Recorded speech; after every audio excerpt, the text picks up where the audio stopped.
जय हिंद दोस्तों, मेरा नाम शिवराज सिंह मंगवार है और मैं आपको 10th क्लास का मैथमेटिक्स पढ़ा रहा हूँ। आज हमारी तीसरी क्लास है। दो क्लासों में आपका अच्छा रिस्पॉन्स रहा, अच्छे संख्या में लोगों ने देखा है। कुछ लोगों ने मुझे सुझाव दिया है जिनको मैं आगे की क्लास में फॉलो करने की कोशिश करूँगा। एक तो शिकायत आई कि आपकी आवाज़ ठीक नहीं आ रही। आवाज़ की समस्या जल्दी खत्म हो जाएगी। मैंने मैक के लिए मैंने ऑनलाइन कर दिया है, जल्दी हमारे पास आ जाएगा। और हम मैक ला नहीं सकते यहाँ से क्योंकि हम देहात क्षेत्र में हैं और शहर हमसे बहुत काफ़ी दूर है। तो जल्दी मैक हमारा आ जाएगा और आवाज़ की समस्या ठीक हो जाएगी। और कुछ और सुझाव है वो हम आपको क्लास में दिखाएंगे। ठीक है, और आज हम अपनी क्लास जहाँ कल हमने स्टार्ट की थी वैसे शुरू कर रहे हैं।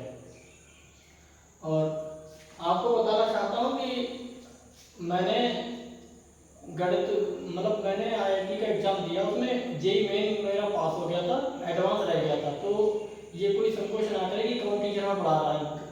मैथमेटिक्स में मैंने बहुत अच्छे ढंग से पढ़ा है। मैंने कोटा में आईआईटी की तैयारी करी थी, तो किसी कारणवश मेरा आईआईटी नहीं हो पाया कि फिजिक्स मेरी कमजोर थी, तो इस वजह से मैं आईआईटी में नहीं हो पाया। लेकिन आईआईटी का जो मेन एग्ज़ाम होता है तो मैंने पास किया था। आईआईटी का मेन एग्ज़ाम ऐसा होता है कि इसमें लगभग 10 लाख बच्चे एग्ज़ाम देते हैं। आज की संख्या पहले भी हमारे समय में इतने ही बच्चों ने एग्ज़ाम दिया था। उसमें 1.5 लाख या 1.25 लाख बच्चे सिलेक्ट होते हैं एडवांस के लिए। उसमें मैं सिलेक्ट हुआ था लेकिन एडवांस नहीं हो पाया। और यूपीडी में भी मैंने ठीक अंक प्राप्त किए थे, लेकिन उसमें जो था कि अगर बीटेक करना तो आईआईटी से, वरना किसी से करना नहीं। इसी वजह से मैंने आगे इंजीनियरिंग की नहीं। बाकी मैथ के क्षेत्र में मुझे रुचि थी और काफ़ी समय से मैं सोच रहा था कि कैसे अपना जो मैंने जो पढ़ाई करी है गणित की वो कैसे लोगों तक पहुँचाऊँ। तो अब ये ऑनलाइन की सुविधा यूट्यूब पर अच्छी सुविधा आ है कि कोई भी घर बैठे पढ़ा सकता है, तो मैं भी आपको पढ़ाने की कोशिश करूँगा। ठीक, और आपसे मैं कहना चाहता हूँ कि यूट्यूब पर जितने भी चैनल है ना, यूट्यूब पर जितने चैनल है मैं हमारे जैसा कोई पढ़ाता नहीं होगा, क्योंकि यूट्यूब पर ज़्यादातर लोग 1 लाख डालते हैं। बाकी जो पेड कोर्स है उनको रुपये दोगे तो उनके एप्लीकेशन पर जाके आपको पढ़ना पड़ेगा। लेकिन हम एक एक चीज़ जो आप कोचिंग में पढ़ोगे वो एक एक चीज़ हम आपको क्लास में बताएंगे। आप कोचिंग पढ़ने की कहीं की जरूरत नहीं पड़ेगी, कोचिंग से अच्छा ही पढ़ाएंगे। आप पढ़ के देखना, रेगुलर आप 10-15 क्लास करके देखिए, जैसा बता रहे वैसा पढ़ के देखिए। अगर आपको ना समझ आए फिर आपको कमेंट बॉक्स में बताना, गारंटी हमारी आपको समझ में आएगा ही आएगा। जैसे बता रहे हैं वैसे आप पढ़ते जाइए, आपको समझ में आएगा ही आएगा। ठीक है, डिस्टर्ब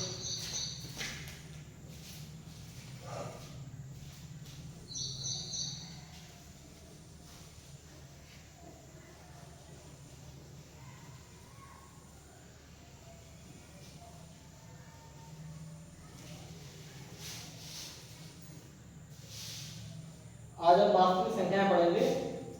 कल परमेय संख्या होगी, आज हम वास्तविक संख्याएं पढ़ेंगे। गणित के मूलभूत सिद्धांत पढ़ रहे हैं, वास्तविक संख्या है। दो टॉपिक रहेंगे, उसके बाद हम चैप्टर पे आएंगे अपने वास्तविक संख्या है।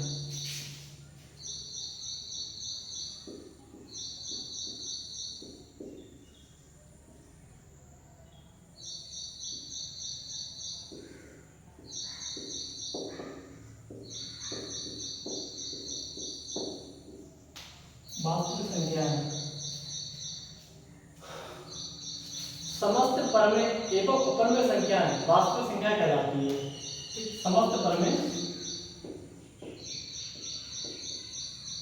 समस्त परिमेय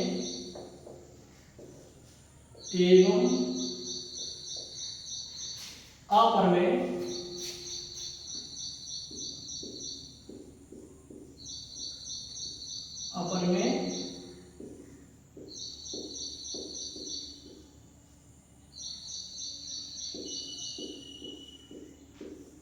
संख्याएं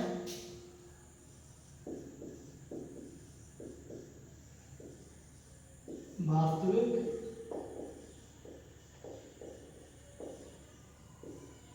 संख्याएं कहलाती है। ठीक है, वास्तविक संख्याओं अंग्रेजी में रियल नंबर के कहते हैं, इनको कहलाती हैं। इनके समुच्चय को ना इनके समुच्चय को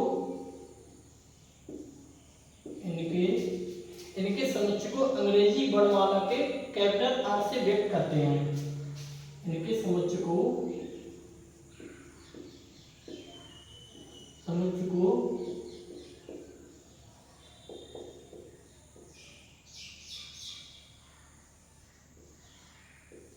अंग्रेजी वर्णमाला के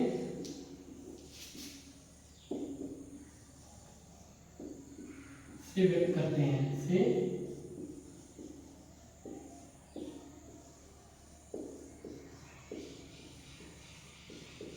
ठीक है। जैसे कौन कौन संख्या है? समस्त पर में हमने लिखा था समस्त पर में एवं उपर में, समस्त पर में एवं उपर में संख्या वास्तविक संख्या कहलाती है। जैसे पर में संख्या कोई भी 2 है या 1/3 है, ये ठीक, √2 या पक्का संख्या, ठीक है। और पाई, ये सभी संख्या क्या है? वास्तविक संख्या है। परमेय सब संख्या वास्तविक संख्या कहलाती है, ठीक। जीरो भी आएगा, इसमें जीरो भी आएगा इत्यादि, ये सभी संख्या वास्तविक संख्या कहलाती है, ठीक। ये हमें याद रखना है कि परिभाषा इंपॉर्टेंट नहीं है, मतलब परिभाषा लिखने के लिए कहीं नहीं आएगी, लेकिन हमको याद रखनी है, सवालों में काम आती है सारी चीजें, सवालों में करने के लिए कंडीशन पे लगी होती है। मैथमेटिक्स में जब आप बड़े एग्जाम दोगे ना, तो उसमें ऐसी कंडीशनें आती हैं, उन पे हम बोर्ड एग्जाम में तो नहीं आती हैं, और बड़े एग्जामों में सवाल ना करने का सबसे बड़ा ये कारण होता है कि हम सारी कंडीशनें पढ़ते नहीं हैं और करते चले जाते हैं, तो आंसर आ जाता है लेकिन ठीक से आंसर लिख नहीं पाते हैं, क्योंकि आंसर 2 आ गए, अब एक आंसर कंडीशन के हिसाब से है ही नहीं, तो आंसर तो एक ही रहेगा, तो इसी वजह से वो हो नहीं पाता ठीक से। अब हम नोट निभा रहे हैं, ये 3 नोट है इसमें, इनको याद रखना। नोट है इसमें,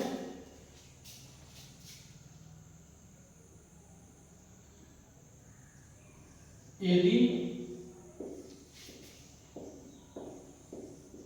संख्या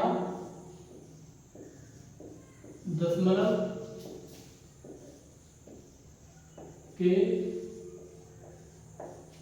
यदि संख्या दशमलव के रूप में लिखी हो, उसके दशमलव भाग का ना तो अंत हो रहा हो और ना उनके सब अंकों की पुनरावृत्ति हो रही हो, तो संख्याएं अपरिमेय संख्या कहलाती हैं। यदि संख्या दशमलव के रूप में लिखी हो,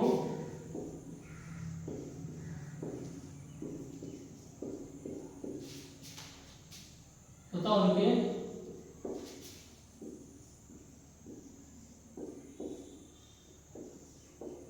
दशमलव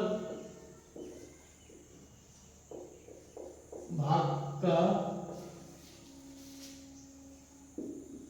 ना तो अंत हो रहा हो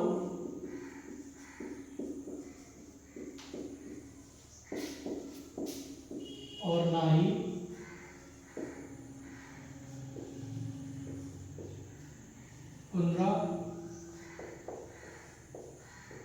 पुनरावृत्ति हो रही हो,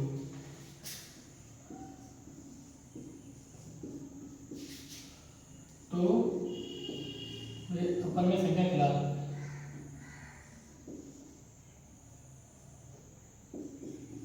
अपरिमेय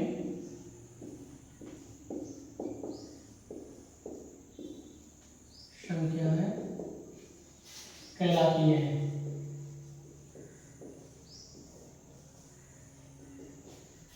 तो वो अपरिमेय संख्या कहलाती है, ठीक है। दूसरा नोट है, ये पहला हो गया, दूसरा है, दूसरा प्रत्येक वास्तविक संख्या को एक संख्या रेखा पर एक निश्चित बिंदु द्वारा प्रदर्शित किया जा सकता है। कोई भी रियल नंबर हो, उसको एक संख्या रेखा होती है, उस पर एक निश्चित बिंदु पर पॉइंट किया जा सकता है या प्रदर्शित किया जा सकता है।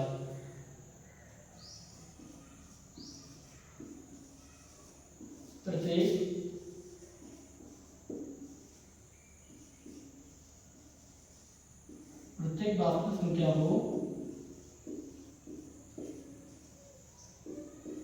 प्रत्येक वास्तविक संख्या को संख्या रेखा पर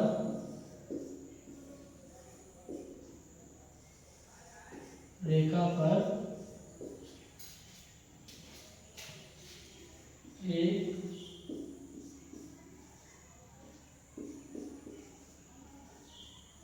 निश्चित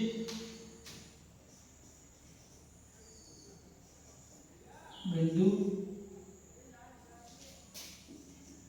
पर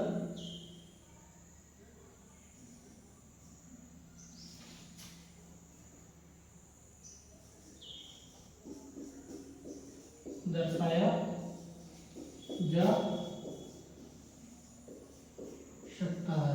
ठीक है, प्रत्येक वास्तविक संख्या को एक संख्या रेखा पर निश्चित रूप द्वारा दर्शाया जा सकता है। तीसरा नोट है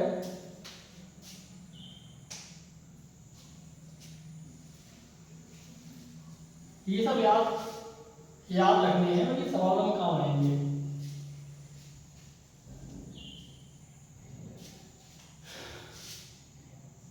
यदि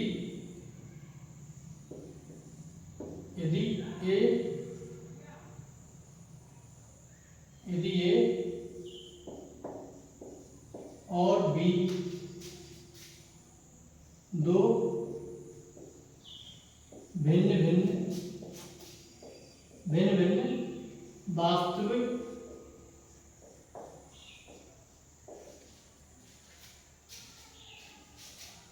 संख्याएं हैं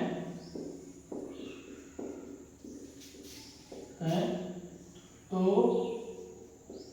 या तो ए बड़ा होगा बी से या तो ए बड़ा होगा बी से या ए छोटा होगा। ठीक है, या तो ए बड़ा होगा या छोटा होगा। ये तीनों कंडीशन याद रखनी है, ये सवालों में बहुत काम आएंगे।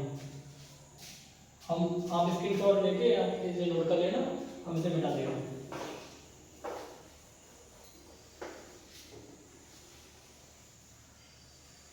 आपको बहुत मजा आने वाला है हमारे साथ। आप पढ़ते आइए, सारी क्लास रेगुलर सारी क्लास आप पढ़ते जाइए। आपको गणित से मतलब इतना लगाव हो जाएगा कि आपका सबसे फेवरेट सब्जेक्ट गणित हो जाएगा, इस बात की गारंटी है। गणित बहुत कठिन नहीं है, बस बना इसलिए रहता है कि हम उसको ढंग से नहीं पढ़ते हैं। गणित को अगर अच्छे से पढ़ा जाए तो गणित से सरल कोई सब्जेक्ट नहीं है।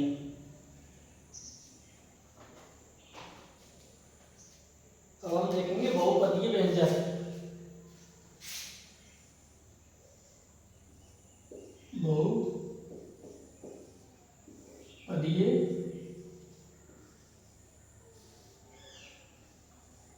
बहुपदी व्यंजक, बहुपदी अंग्रेजी में कहेंगे पॉलिनोमियल एक्सप्रेशन। ठीक है, जैसे ये बहुपदी व्यंजक है, मान लीजिए एफ ऑफ एक्स बहुपदी व्यंजक है, वो A nought X power N plus A one X power N minus one plus A two x power N minus two. ठीक है, ऐसे ही बढ़ता जा रहा है। आप देख रहे होंगे यहाँ पर एक बढ़ता जा रहा है और उधर यहाँ पर जो संख्या एक बढ़ता जा रहा है, इधर एक कम होता जा रहा है। ठीक, ये एक्सप्रेशन है और ये कहाँ पे जाएगा, ये ए की power N minus one X की पावर वन। ठीक, यहाँ पर कम होता जा रहा है, यहाँ पर बढ़ता जा रहा है, यहाँ पर कम होता जा रहा है। ठीक, अंत में क्या होगा, ए की पावर एन, बस ए की पावर एन और एक्स कुछ नहीं रहेगा, एक्स से जीरो हो जाएगा, उसकी एक्स से जीरो रह जाता है। तो किसी भी संख्या की अगर पावर जीरो है तो वो वन के बराबर हो जाता है। तो इसीलिए यहाँ पर चर व्यंजक खत्म हो जाएगा, मतलब वो अचर पद आ जाएगा, वो खत्म हो जाएगा। यहाँ पर देख रहे हैं हम, यहाँ पर कम हो जा रहा है और यहाँ पर लास्ट में ये कैसा है, ये वैसा है जैसे यहाँ पर x power n minus one है, तो ये जैसे हम ये देख रहे थे ये होगा एक्स पावर n, शुरुआत में कितना था n, ये n माइनस वन हो गया, तो ये कम होते यहाँ पर घात कम हो रही है, तो यहाँ पर जो नीचे वाली जो एक पावर a की जो घात वो है ना n माइनस वन, ये ऊपर घात कम हो जाएगी ब्रैकेट में n माइनस वन, तो n ब्रैकेट जब खोलेंगे तो अंदर माइनस गुना हो जाएगी, माइनस माइनस प्लस यहाँ बन होता है n से n cancel x power n, x power one, X power one. ऐसे यहाँ पर तो हमने बता ही दिया था कैसे n आया, एक पावर n आया, ठीक। ये बहुपदी व्यंजक है। अब ये बहुपदी व्यंजक है, इसमें क्या होता है, ये रियल नंबर है, ये क्या है, रियल नंबर है सारे, ये क्या है, ये रियल नंबर है। रियल नंबर कौन कौन से होते हैं, हमने आपने पढ़ा था, समस्त परमेय एवं परमेय संख्याएं रियल नंबर होंगी, जैसे ए है, ए नॉट या A1 और A2, ए की पावर n माइनस वन और ए की पावर n, ये क्या है, रियल नंबर है, ठीक। ये रियल नंबर है जहां ए नॉट जीरो नहीं होगा, जहाँ ए नॉट मतलब जो ये संख्या है जीरो नहीं हो सकता, ठीक है, ये इसकी कंडीशन है। अब व्यंजक कई प्रकार के होते हैं, एक रैखिक है, दो रैखिक है, और उनको पहचानने की क्या होती है, ट्रिक को देख रहे हैं, ट्रिक का नियम, पहचानने का नियम क्या है, एक रैखिक व्यंजक, एक रैखिक व्यंजक में क्या पहचान है, मान लीजिए एक रैखिक व्यंजक है ax प्लस b, एक रैखिक व्यंजक की पहचान ये होती है जिसमें जो चर व्यंजक होता है, चर वाली संख्या होती है उसकी घात एक होती है, जैसे इसमें चर वाले पद की घात एक होगी, जैसे x की घात में एक है, तो ये क्या है, एक रैखिक व्यंजक, एक रैखिक व्यंजक, ठीक है। ऐसी एक व्यंजक ये है A square plus B X plus C, जिस चर वाला पद है उसके अधिकतम घात के हिसाब से व्यंजक को तय करते हैं। यहाँ पर अधिकतम घात क्या है, वन है, यहाँ पर भी x की, यहाँ पर x की घात क्या है, जीरो, यहाँ पर x की घात क्या है, जीरो, यहाँ पर वन है, तो ये सबसे अधिकतम घात क्या है, वन है, तो इसीलिए ये एक रैखिक व्यंजक है। यहाँ पर x की घात अधिकतम घात दो है, यहाँ वन है, यहाँ पर x की घात क्या है, जीरो, तो अधिकतम घात क्या है, दो है, ठीक है, हो गया दो रैखिक व्यंजक, द्विरैखिक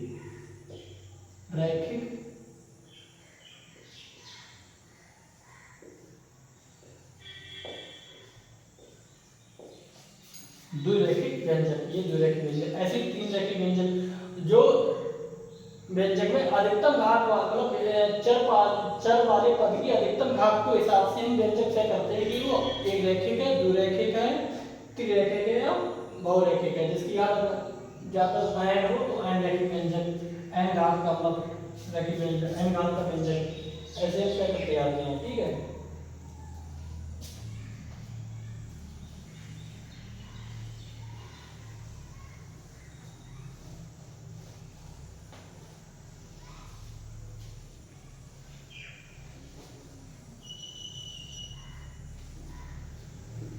अब यहाँ पर आपको सारी चीजें बताएंगे, कोई भी चीज छोड़ेंगे नहीं। यूट्यूब पर आपने एक भी ऐसी क्लास नहीं, ऐसा एक भी पढ़ाने वाला यूट्यूब पर व्यक्ति नहीं देखा होगा जो सारी चीजें यूट्यूब पर पढ़ा है। तो एक का क्लास डालता है डेमो के लिए, बाकी सारी चीजें अपने पेड कोर्स में जो आपको रुपए में करवाते हैं एप्लीकेशन पे, हमारे 200 500 रुपए 1000 रुपए ऐसे सब्सक्रिप्शन लो, तब उस एप्लीकेशन में आप उनको देख पाएंगे कि वो क्या पढ़ा रहे हैं। बाकी अब तो सवाल बता देते, सवाल बताने का मतलब सवाल तो हम करा देंगे, लेकिन सवाल बताने का जो तरीका है ना वो कैसे हम बताएंगे। कॉन्सेप्ट कैसे समझाएंगे वो चीज़ नहीं बताते हैं। हम इस पर सारे कॉन्सेप्ट आपको समझाएंगे, आपको किसी भी कोचिंग की जरूरत नहीं पड़ने वाली है। जितना हम बताएंगे आप वो करते जाइए, सारे के सारे सवाल आप हल करते चले जाएंगे। एक भी सवाल ऐसा नहीं होगा जो आप में छूट जाए। शर्त यह है कि जैसा हम बता रहे हैं वैसे आप पढ़ते चले जाइए, कोई भी गलत चीज़ नहीं पाएंगे।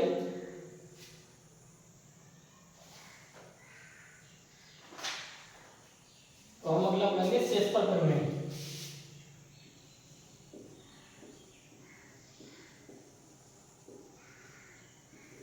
शेषफल प्रमेय,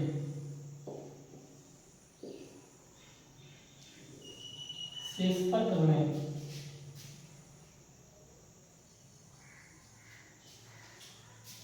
शेषफल प्रमेय में लिखेंगे माना पहले लिख लेंगे माना F of x A, f of x A, f of x व्यंजक है वो व्यंजक है वो एक या एक से अधिक घात का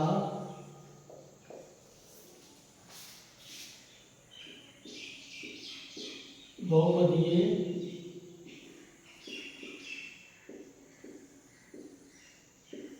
व्यंजक है। ठीक है, एफ ऑफ एक्स एक या एक से अधिक घात का बहुपदीय व्यंजक है। ठीक है, और तथा ए कोई एक वास्तविक संख्या है, वास्तविक संख्या है। वास्तविक संख्या तो आपको पहचान देंगे। तो वास्तविक संख्या कौन सी है? वास्तविक संख्या है वे संख्या जो परमेय उनमें सभी संख्या होती है वो वास्तविक संख्या है। समस्त परमेय परमेय संख्या है वास्तविक संख्या कहलाती है। ठीक है, हाँ वहां पर हमने वास्तविक संख्या में जीरो को भी दर्शाया था ना, तो क्या है जीरो वास्तविक संख्या कहते हैं। आप तो ये बता रहे थे परमेय और अपरमेय संख्या वास्तविक संख्या होती है। तो किसी भी संख्या के बटे में हम अगर बटे कुछ नहीं है तो एक लिख सकते हैं। इस हिसाब से जीरो भी एक परमेय संख्या हो गई। ठीक है, परमेय संख्या हो गई तो पी वाई क्यू है। पी वाई क्यू की कंडीशन क्या है? पी वाई क्यू की कंडीशन क्या थी? जो परमेय संख्या की कंडीशन क्या थी? पी क्यू बिलोंग्स टू आई, यानी कि पूर्ण संख्या। और पूर्ण संख्या क्या होती है? पूर्ण संख्या का समुच्चय। पूर्ण संख्या का जो समुच्चय होता है ना वो माइनस इंफिनाइट से प्लस इंफिनाइट तक होता है। मतलब इसमें सारी संख्या आ जाती है, जीरो भी इसमें सम्मिलित है आई में। ठीक है, तो इसलिए पी वाई क्यू मतलब पी वाई क्यू ये पूर्ण संख्या है इसमें, और इसमें क्यू जो है ना अपॉन में बटे में वो जीरो नहीं होना चाहिए था, ये जीरो नहीं है, इसीलिए परमेय संख्या है। ठीक है, ये छोटी छोटी चीजें गणित में बहुत छोटी छोटी चीजें होती हैं, इनको ध्यान रखना होता है, उसी हिसाब से सवाल होते हैं। अगर हम छोटी छोटी चीजों को अगर नहीं याद रखेंगे तो हमसे सवाल हल नहीं हो पाएंगे। सही है, सारी चीज याद रखेंगे हम। देखो एफ ऑफ एक्स एक या अधिक से एफ ऑफ एक्स एक या एक से अधिक घात का बहुपदी व्यंजक है और ए एक वास्तविक संख्या है। ठीक है, ए वास्तविक संख्या है तो एफ ऑफ एक्स को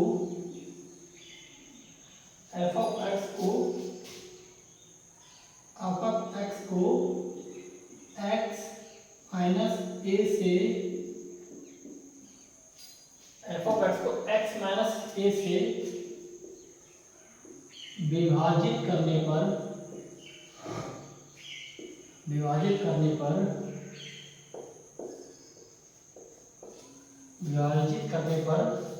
जो शेषफल प्राप्त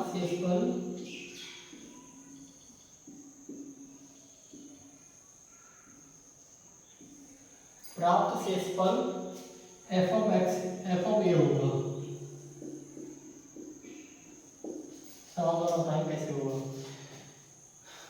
एफ ऑफ एक्स एक से अधिक घात का बहुपदी व्यंजक है और एक वास्तविक संख्या रियल नंबर है। तो एफ ऑफ एक्स को अगर हम एक्स माइनस ए से विभाजित करते हैं ना तो उससे जो शेषफल प्राप्त होगा वो एफ ऑफ ए होगा। सवाल के द्वारा बताएंगे कि कैसे इसको हम सवाल में कैसे यूज करते हैं। इसका मतलब ये बहुत ज्यादा इंपॉर्टेंट है, मतलब इम्पोर्टेंट भी हम बता सब इम्पोर्टेंट है, इस शेषफल पर बहुत इम्पोर्टेंट है।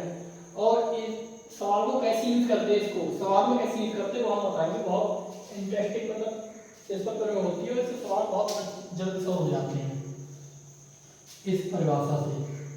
तो ये परिभाषा लिखने में तो कहीं नहीं है, गणित में कोई परिभाषा लिखने के लिए नहीं आती है, लेकिन सारी परिभाषा में याद होनी चाहिए, तो उनका सवालों में बहुत यूज होता है। ठीक है, एग्जाम्पल के द्वारा हम देखते हैं। एग्जाम्पल के द्वारा एग्जाम्पल कोई व्यंजक है, ये बहुपदी व्यंजक है f ऑफ x, क्या है x की पावर 4 प्लस 2x की power 3 minus 3x square plus x minus 1। ठीक है, को x माइनस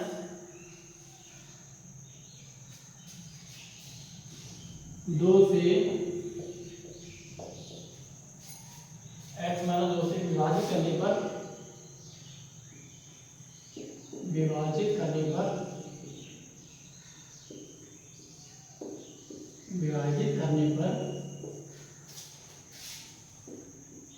प्राप्त शेषफल ज्ञात कीजिए।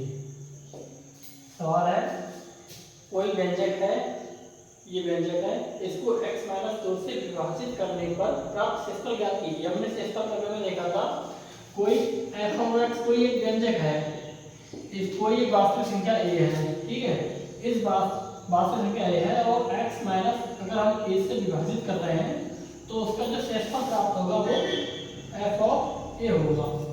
इस प्रमेय का यूज हम करके हम इस सवाल को करेंगे। देखो कैसे ये होगा, तो इसका मतलब है कोई व्यंजक लिख लेना यहाँ पर, कैसे हम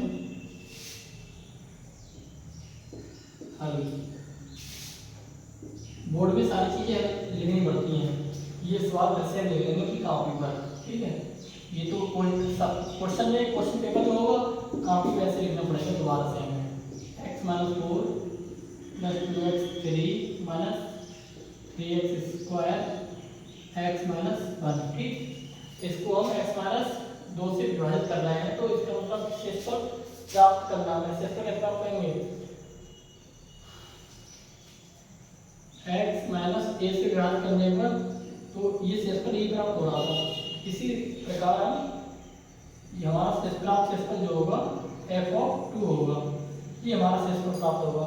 अब x की जगह पे 2 रख दिया, यहाँ पर भी x की जगह पर 2 रख दो, 2 की यहाँ 4 प्लस 2 x की जगह पर 2, इसकी यहाँ 3 माइनस 3 x की जगह पर 2, इसकी यहाँ 2। ठीक, प्लस x की जगह पर 2 माइनस 1, 2 की यहाँ 4 नंबर, 2 दूनी 4, 4 दूनी 8 दूनी 16, इसका मतलब होता है 16 प्लस 2 गुणा 2 की यहाँ 3 का मतलब होता है 8, 2 की 3 बार गुणा 3, 2 की घात 2 का मतलब होता है 2 की 2 बार गुणा यानी 4, और 2 में से 1 है यहाँ पर 1, यहाँ पर 16 और 1 17, 8 दूनी 16 माइनस 4 3 12। ठीक है, यहाँ पर 16 में से 12 गए, स्टेप बाय स्टेप करते हैं बोर्ड में। 16 में 12 गए 4 और 17 का 21, ये आंसर है हमारा। कितनी आसानी से हो गई ये सवाल हमारा, शेषफल प्रमेय द्वारा कितनी आसानी से हो गया।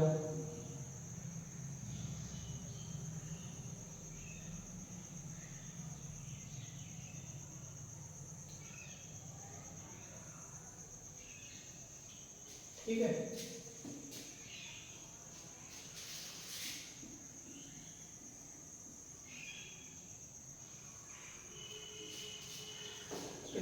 चेंज हो गया सिस्टम के द्वारा।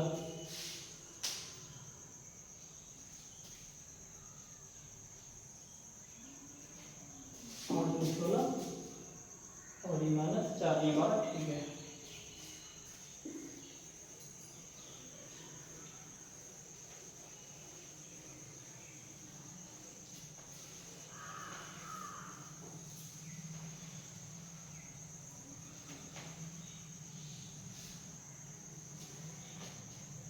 अब दूसरी हम देख रहे हैं गुणनखंड प्रमेय। ठीक है, गुणनखंड प्रमेय।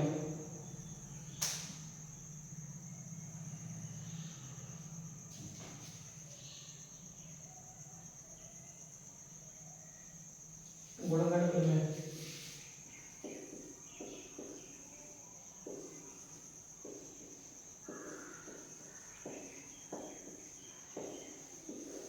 गुणनखंड प्रमेय एक बहुत इंपॉर्टेंट प्रमेय है, इसको मैं याद रख रहा हूं। ठीक है, यदि इसकी परिभाषा में लिख ले रहे हैं, यदि f of x एक या एक से अधिक घात का बहुपदीय व्यंजक है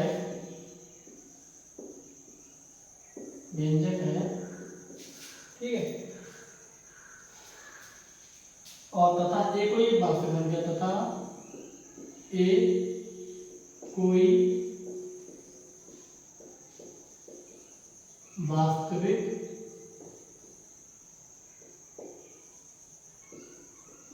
संख्या है।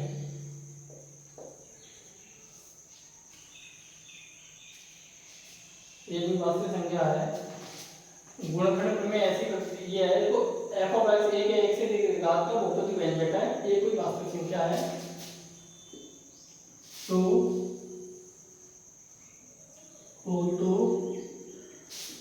f of a बराबर 0, f of a बराबर 0। तो इसका मतलब क्या होगा, f of a बराबर 0, तो x माइनस a इस व्यंजक का एक संभावित गुणनखंड होगा ही होगा। तो x माइनस a व्यंजक f of x का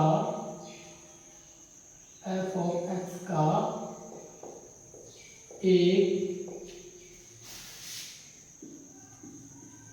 गुणनखंड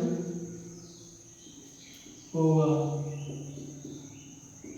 ठीक है, कोई व्यंजक है, बहुपदी व्यंजक है, ये कोई वास्तविक संख्या है और वास्तविक संख्या है, तो f of a बराबर 0 है, तो x माइनस a इस गुणनखंड का इस व्यंजक का एक गुणनखंड होगा। ठीक है, इसका उल्टा भी सत्य है, इसका उल्टा भी सत्य होगा। इसका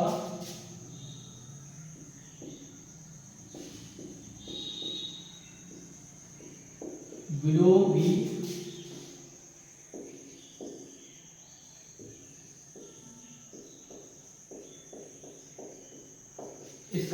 सत्य होगा।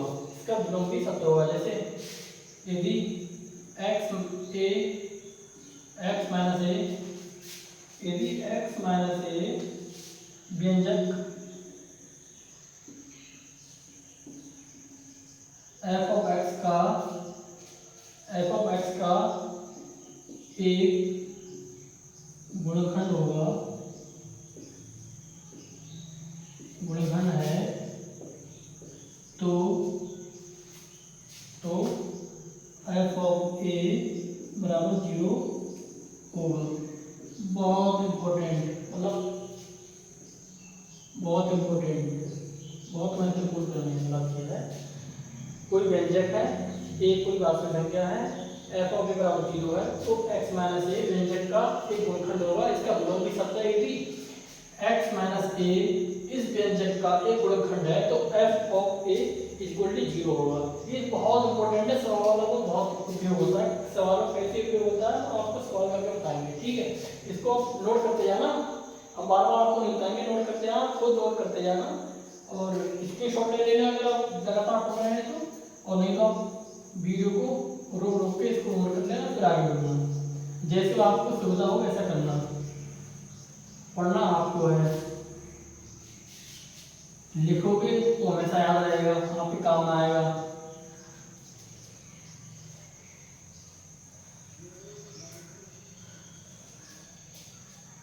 ठीक है, हम कुछ सवाल करेंगे, इसके बाद हम अपनी क्लास को समाप्त करेंगे।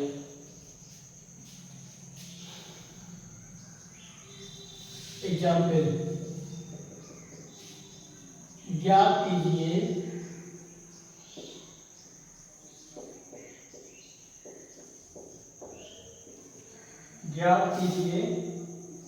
कि x माइनस 3 ज्ञात कीजिए कि x माइनस 3 व्यंजक f of x equal to f x power 3 plus 3x square plus 4x minus 12। ठीक है, तो ज्ञात कीजिए x माइनस 3 व्यंजक f of x equal to x minus 3 plus 3x square plus 4x equal to 12। ठीक है, का एक गुणनखंड है, का एक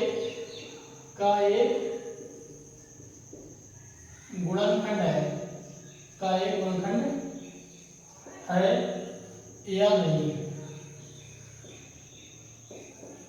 देखो हमें ये करना है कि ये इसका गुणनखंड है या नहीं, इसे चेक करने के लिए जो हमने उसमें परिभाषा में पढ़ा था, चेक करने के लिए हमने पढ़ा था कि अगर x minus a f of x का एक गुणनखंड है तो f of a equal to 0 होगा ही होगा।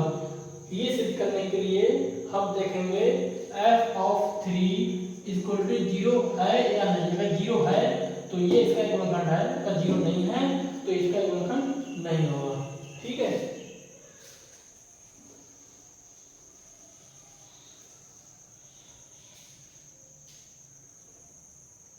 व्यंजक लिख ले रहे हैं पहले हम, f of x equal to x power 3x square plus 4x minus 12। ठीक, ये चेक करने इसका गुणनखंड है नहीं तो f ऑफ 3 दे रहे हैं कि 0 है या नहीं, तो x यहाँ पर 3 रख दिया, तो यहाँ पर x यहाँ पर 3 ठीक, 3x यहाँ पर 3 का मतलब होता है स्क्वायर। ठीक, x की 3 यहाँ 2 4x की यहाँ पर 3 माइनस 12। x यहाँ 3 का मतलब होता है, x यहाँ 3 का मतलब होता है, मतलब 3 यहाँ 3 का मतलब होता है 3 की 3 बार गुणा, 3 3 9 3 27। ठीक, 27 प्लस 3 का तो कौन होगा, 3 की 2 बार बढ़ाएंगे, 3 दिया 9 प्लस 4 दिया 12 माइनस 12। ठीक है, यहाँ 12 से 12 कैंसिल, 27 प्लस 2 दिया 27, यहाँ क्या आ गया 54 आ गया।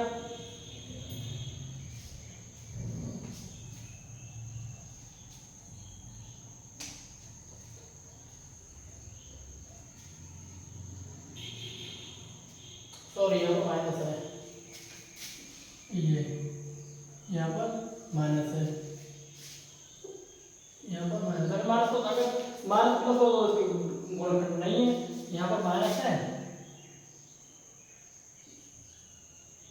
ठीक है, यहाँ पर माइनस है तो 12 12 कैंसिल हो गए, 27 माइनस 27, ये भी कैंसिल हो गए, घट गए 0 आ गया, तो तो एफ ऑफ 3 क्या आ गया, 0 आ गया। इसका मतलब क्या है, इसका मतलब यह है कि x माइनस 3 व्यंजक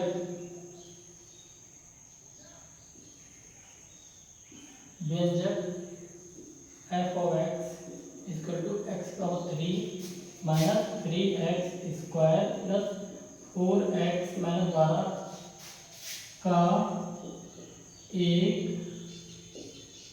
का एक गुणनखंड है।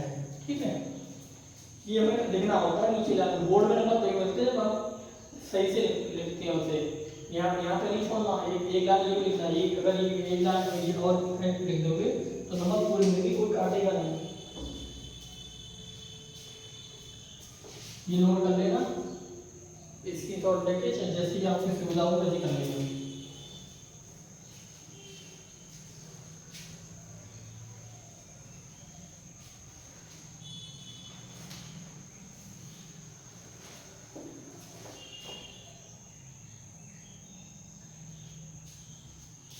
ठीक है, एग्जाम्पल लिखेंगे,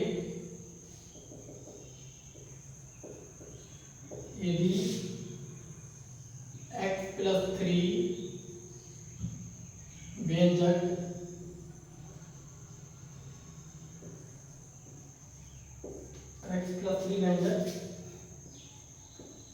f of x equal to 3x square plus के x प्लस 6 का एक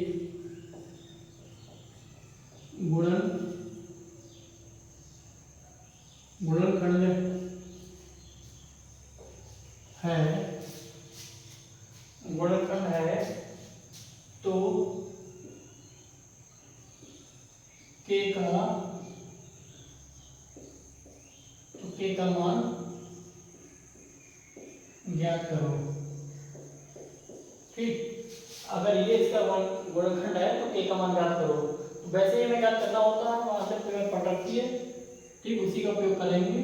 व्यंजक पहले करेंगे f of x equal to 3x square plus, ये हल है, हर बार में हम लिखेंगे कि हल है, मतलब हर हल जो शब्द है इसको हर बार में लिखेंगे नहीं, कभी भूल जाते हैं लिख देंगे, लेकिन आपको कॉपी में दर्शाना होता है कि हल है। ये व्यंजक है और ये इसका एक गुणनखंड है। x माइनस 3 व्यंजक, क्योंकि व्यंजक f ऑफ x का एक गुणनखंड है। ये लाइन लिख देंगे पेपर में, क्योंकि हम एक पेपर में नंबर बोर्ड में नंबर तभी मिलते हैं जब हम ऐसा मान के चलते हैं कि जो हमारी कॉपी चेक कर रहा है उसको कुछ नहीं आता है, हम उसे बताएंगे कि ये कैसे आ जाए। ठीक है, तभी हमें बोर्ड नंबर मिलते हैं। हम ये मान नहीं चलते कि उसे सब कुछ आता है, सब कुछ आता है फिर उसका मतलब नहीं होता है, उसे तो आता है वो तो बात अलग है, लेकिन हम ये मान चलते हैं कि नहीं आता, हम उसे बताना है कि कैसे आ जाए। इसीलिए f ऑफ x ये है ना, तो x इसका मतलब होता है अगर x प्लस 3, ठीक, इसको ऐसे करके लिख लेते हैं 0 x, अगर इधर 3 प्लस में है तो मतलब माइनस में जाएगा, तो x की जगह पर माइनस 3 रख लेंगे। ठीक, f of minus 3 equal to 0। ठीक, अब ये कहाँ पर रखेंगे, इस व्यंजक में रखो, यहाँ पे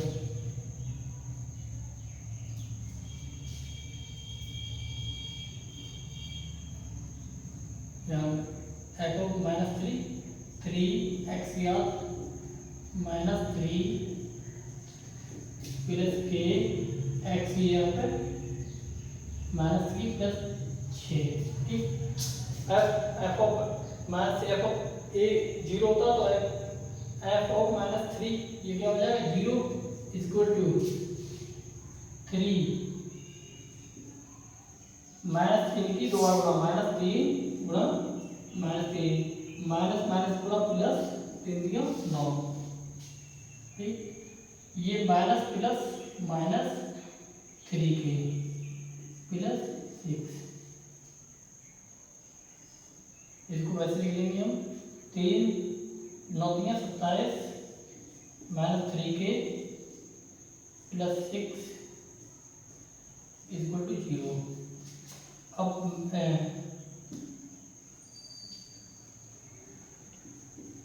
ऐसे लिख लो।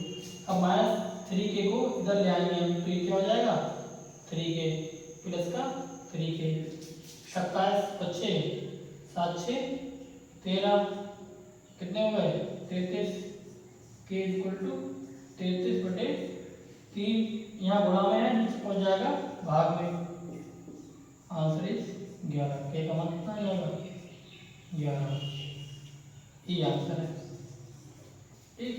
ये में याद करना था, ये में याद करना था।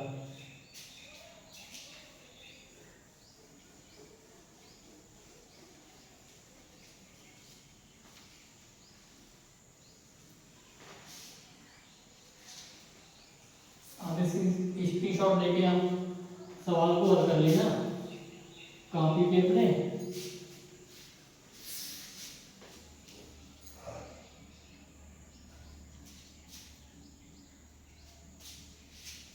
अब निम्न व्यंजन को 3 और 4 काट के देखो। अब हम आपको एक चीज सिखा रहे हैं, ये सारी चीज आप हो गई, आपकी लास्ट सवाल है मतलब इसका। अब हम 3 घात, हमें 2 घात का गुणनखंड करना आता है, 3 घात या उससे अधिक घात, 3 4 5 इससे अधिक घात के गुणनखंड कैसे याद करते हैं वो हम आपको बताएंगे। 3 या 4 घात के 4 घात के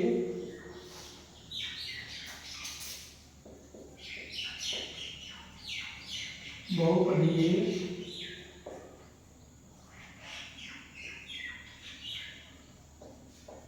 व्यंजकों के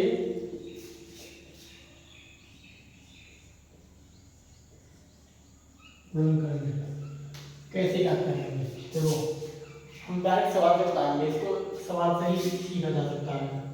मान लो एक व्यंजक है, एग्जाम्पल ले एक व्यंजक है 3 घात का x⁻³ minus x² minus 14x plus 24। इसका गुणनखंड ज्ञात करना है। इसका गुणनखंड ज्ञात करने के लिए तरीका होता है कि एक से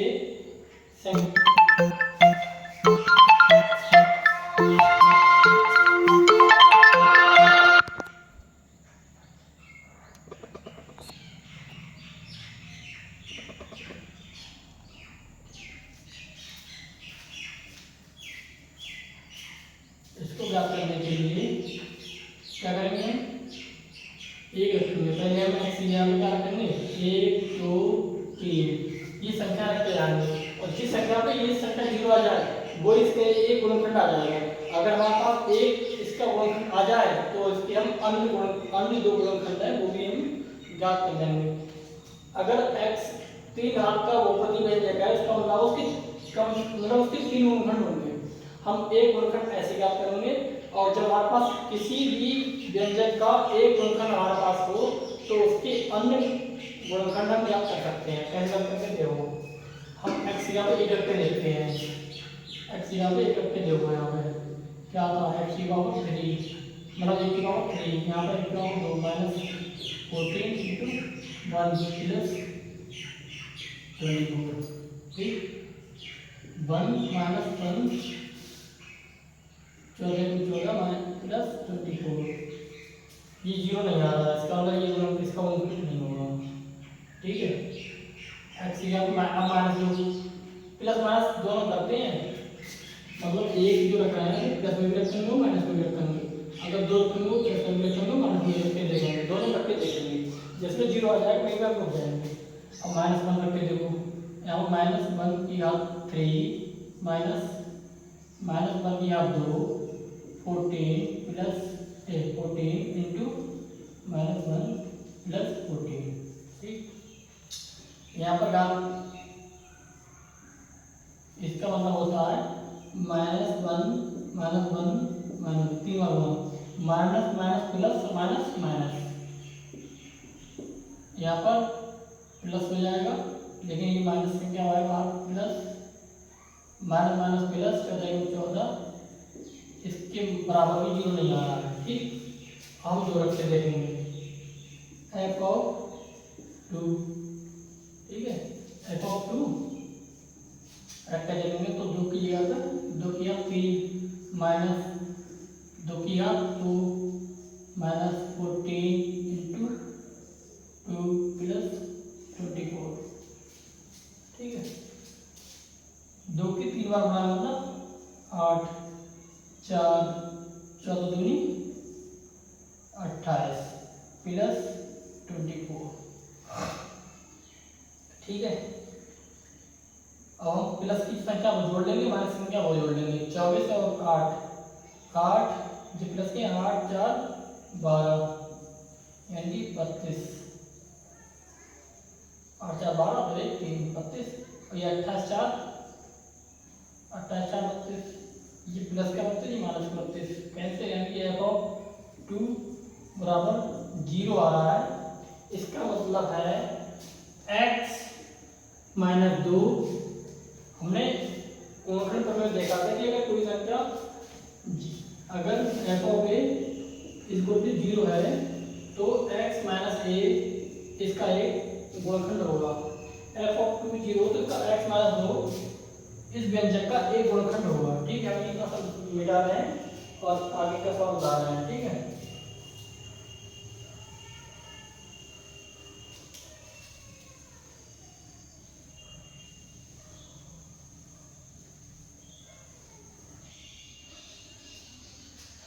हमारा क्या आया, x - 2 इस व्यंजक का एक गुणनखंड होगा। x - 2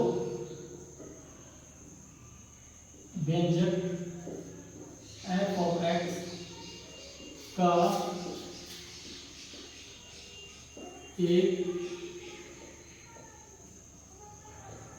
गुणनखंड होगा। तो क्या लिखेंगे, x पावर 3 है, इस संख्या को 3 बार लिख लेंगे हम। ठीक है, इस व्यंजक को यहाँ पर ले लो, चाहे इधर रहने दो। ठीक है, इसे लिख लेंगे इस व्यंजक को x power 3 x² - 14x plus 24। ठीक, इक्वल टू 3 बार लिख लेंगे इसको, जितनी घात है उतनी बार लिखते हैं। अब हम कोशिश करेंगे इसको इसके बराबर रखने की, इसको इसके बराबर रखने की। अगर इसकी x पावर 3 है, यहाँ पर x² से गुणा करेंगे। अगर हमने यहाँ पर x² से गुणा कर दिया तो x पावर 3 ये आ गया, और ये लाना है 2, यहाँ की इससे गुणा करेंगे 2x² आ जाएगा माइनस का, यहाँ पर 1 है हमारे पास, हमें चाहिए माइनस के 2 आ गए, हमें चाहिए 1, तो यहाँ पर हम प्लस x से गुणा कर देंगे। प्लस x से गुणा कर दिया, यहाँ पर माइनस के 2x², यहाँ पर x² माइनस के 2x² से प्लस का 1x² प्लस का 1x² घटाएंगे तो माइनस का x² बचेगा, हमारे पास ये भी आ गया। ठीक है, अब हमें माइनस का 14x चाहिए, 14x चाहिए। ठीक, यहाँ पर क्या आ गया, x की गुणा करेंगे -2 से, तो यहाँ पर क्या आ जाएगा, माइनस का 2x। हमें चाहिए कितना, माइनस का 14x, हमारे पास 2 है, हमें 12 और चाहिए, तो यहाँ पर 3 से गुणा करेंगे माइनस के 12x, माइनस के 12x से गुणा करेंगे तो माइनस का ये क्या आ गया, माइनस का 12x, माइनस के 12x माइनस के 2x 14x, हमारे पास ये भी आ गया। और माइनस के 12x से माइनस के 12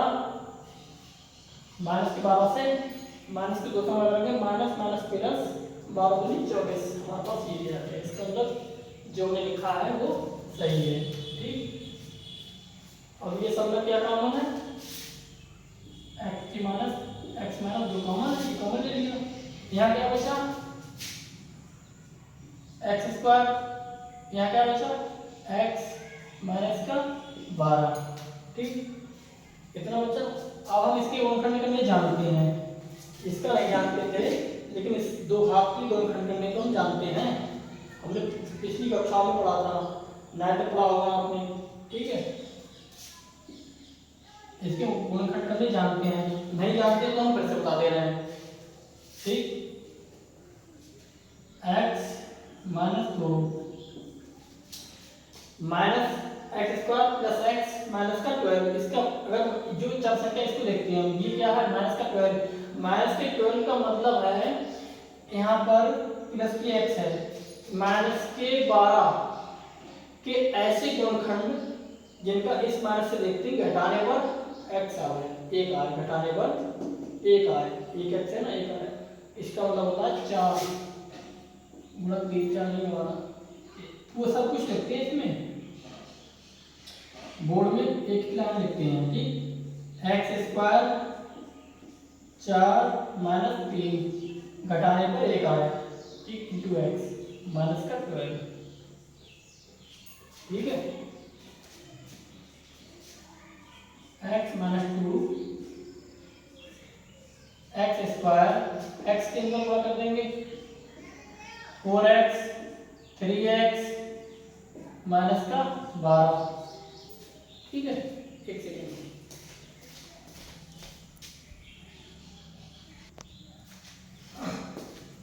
ठीक है हमने यहाँ तक लिख लिया। अब x इस माइनस 2, यहाँ पर क्या कॉमन है x कॉमन है, तो यहाँ पर क्या बचा x, यहाँ पर क्या बचा 4, यहाँ पर क्या कॉमन है, दोनों क्या कॉमन है माइनस का 3, यहाँ पर क्या बचा x माइनस माइनस प्लस 3 चौक 12, ठीक हो गया। और हम थोड़ा ऊपर का मिटा दे रहे हैं, ऊपर लिखेंगे इसको, ठीक है ऊपर की कुछ लाइनें मिटा दे रहे हैं, इसको ऊपर लिखेंगे। आप नोट करते आप नोट कर लेना, इसके शॉर्ट चाहिए।